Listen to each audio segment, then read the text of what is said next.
Connect करून त्याच्या सरांकडे complaint केली, पण सरांनी नेटवर्क प्रॉब्लेम असेल असं म्हणून त्याला इग्नोर केलं.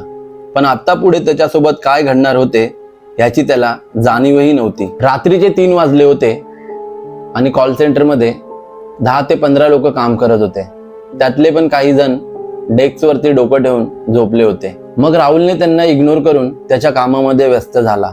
राहुल एका क्लायंटचा कॉल घेत असताना त्याला डेस्क नंबर 66 वर कोणीतरी बसल्याचं जाणवलं. तो जागेवरून उठला आणि त्या जागेकडे बघितलं तर तिथे कोणीही नव्हतं. पण अचानक त्याला एका माणसाची सावली हलताना दिसली.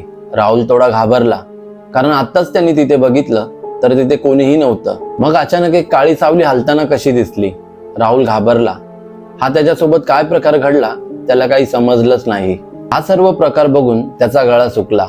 त्याला तहान लागली. त्याने कॅन्टीनमध्ये जाऊन पाणी प्यायचं ठरवलं. पण कॅन्टीनमध्ये गेल्यावर त्याला अजूनच भयंकर गोष्ट दिसली. कॅन्टीनमध्ये तो एकटाच होता आणि कॅन्टीनमध्ये एक मोठा आरसा होता. पाणी पित असताना त्याने सहज त्या आरशात बघितलं आणि त्याच्या पायाखालची जमीनच सरकली. त्याचे हातपाय कापायला लागले आणि त्याच्या हातातला ग्लास खाली पडला, कारण आरशात त्याच्या मागे एक बाई उभा होती. तिचा चेहरा खूप विचित्र होता. पांढरे डोळे आणि केस पूर्णपणे चेहऱ्यावर आलेले होते. हे सगळं बघून राहुलचे हातपाय थरथर कापत होते. त्याच अवस्थेत हिम्मत करून त्याने मागे वळून बघण्याचा प्रयत्न केला आणि मागे वळून बघतो तर काय, त्याच्या मागे कोणीही नव्हते. तो खूप घाबरला होता. राहुल धावत पळत त्याच्या सीटवर येऊन बसला. त्याला काहीच समजत नव्हतं हा सगळा प्रकार त्याच्यासोबत का घडत आहे. तो फक्त सकाळ होण्याची वाट बघत होता. पण 4 वाजता त्याला एक कॉल आला.